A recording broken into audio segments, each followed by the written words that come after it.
Hello दोस्तों। बड़की दीदी बड़े ही छोटों को जोड़कर रखते हैं। मेरी पत्नी सुधा मेरे कंधे पर सिर रखकर बिलख बिलख कर रो रही थी। रमेश कैसे चलेगा ऐसे, कहाँ से होगा सब, क्या करेंगे हम लोग। रोने वाली बात ही थी। हम कहाँ जाएं, किसके सामने रोएं और हाथ फैलाएं। मैं भी घबरा गया था। ऐसा लग रहा था कि पाँव के नीचे से किसी ने ज़मीन ही खींच दी हो। सुधा के आंसू थम नहीं रहे थे और मेरी घबराहट। कई महीनों से लगातार कमर, पीठ और पैरों में दर्द रह रहा था। लगातार वजन गिरता जा रहा था और कमजोरी बढ़ती जा रही थी। पहले मैंने इसे बहुत हल्के में लिया था, लेकिन जब सब लोगों ने मुझे डॉक्टर के पास जाने की सलाह दी तो मेरे होश उड़ गए। मेरी एक किडनी खराब हो चुकी थी। डॉक्टरों ने उसे ट्रांसप्लांट करने के लिए कहा था। मेरे होश उड़ गए थे। एक आम मिडिल क्लास परिवार में ये किसी त्रासदी से कम नहीं था। मुंह पर मेरी बेटी की शादी थी। उसकी शादी में खर्च करूं या अपनी किडनी खरीदने में। बाहर किडनी की कॉस्ट कम से कम 2-2.5 लाख रुपए थी। बावजूद उसकी भी गारंटी नहीं थी कि ये ट्रांसप्लांट कामयाब होगा भी या नहीं। मैं बहुत ज़्यादा ही मायूस हो गया था। मैं सुधा को सांत्वना दे रहा था, तभी सुमन दी का फ़ोन आ गया।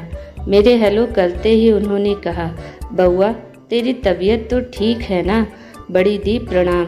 मैं कुछ कहता उससे पहले ही सुधा ने फ़ोन छीन लिया और कहा, बड़की दीदी हम बड़े मुसीबत में घिर गए हैं। इनका एक किडनी खराब हो चुका है। डॉक्टरों ने 1 महीने का समय दिया है।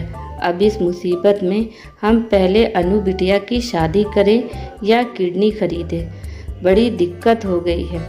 इतना पैसा भी नहीं है, क्या करें कुछ समझ में नहीं आ रहा है। सुमन दी ये सुनकर घबरा गई। मैंने सुधा को आके दिखाया और उससे फ़ोन छीन लिया। दीदी को मैंने टालते हुए कहा, दीदी उतनी घबराने वाली बात नहीं है, आप निश्चिंत रहिए। सुमन दी घबराते हुए बोली, बहुत ही डरने वाली बात है बउआ। इससे ज़्यादा डरावनी बात और क्या हो सकती है। रात मैंने ऐसा ही सपना देखा था। माँ और बाबा दोनों आकर कह रहे थे, सुमन बउआ को संभाल लेना, वो बहुत डरता है। मुझे लग रहा था कोई न कोई गड़बड़ होने वाली है। तुम चिंता मत करो, सब ठीक हो जाएगा। दीदी बस अनु की शादी हो जाए सही समय पर, भगवान इतनी मोहलत दे दे। मैंने लंबी सांस ली। भगवान करे तुम्हारी लंबी आयु हो, चिंता मत करो, सब ठीक होगा। सुमन दी से बात करने के बाद थोड़ी सी पॉजिटिव एनर्जी मेरे अंदर आ गई। डॉक्टरों ने जितनी भी देख रेख और दवा और रिस्ट्रिक्शन जो भी लिखा था, मैं सारा फॉलो करने लगा। 1 महीने का समय दिया था। कमज़ोरी जाने का नाम ही नहीं ले रही थी। 15 दिन बीते थे। मेरी तबीयत अचानक खराब होने लगी। मैं बाहर बैठकर पेपर पढ़ रहा था और मुझे चक्कर आने लगा। मैंने किसी तरह से सुधा और अनु को आवाज़ देकर कहा, सुधा सुधा। उसके बाद मुझे कुछ भी याद नहीं रहा। आज पूरे 6 दिनों के बाद होश में आने के बाद मैंने अपनी आँखें अस्पताल के बेड पर पाया। मेरे चारों तरफ मशीन की आवाज़ आ रही थी। हाथों पर सलाइन बॉटल लगा हुआ था। सामने कुर्सी पर सुधा और अनु दोनों बैठी हुई थी। धीरे धीरे मैंने अपनी आंखें खोली तो सुधा और अनु दोनों के चेहरे पर एक जीवंत मुस्कुराहट आ गई। मैंने प्रश्नवाचक निगाहों से उन दोनों की तरफ देखा। सुधा की आंखों से आंसू बरसने लगे। उसने कहा,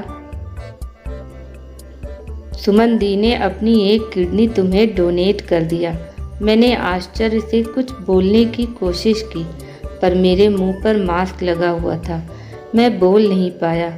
मेरी आंखें पनीली हो गई और आंसू बहने लगे। जुबान रखते हुए भी मैं गूंगा हो चुका था।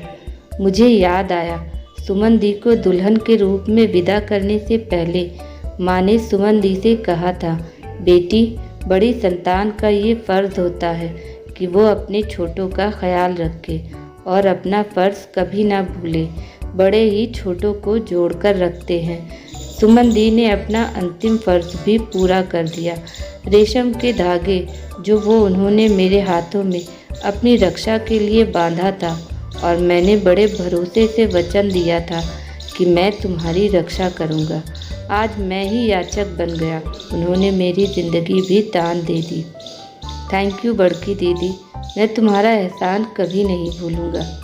मैंने दूसरी तरफ नज़र घुमाई, देखा एक अलग बेड पर सुमन दी बेसुध पड़ी थी।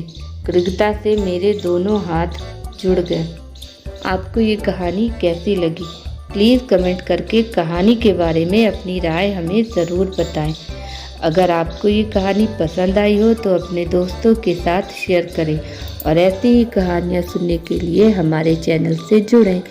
Thanks for watching. Please subscribe my channel and hit the bell button. Bye bye.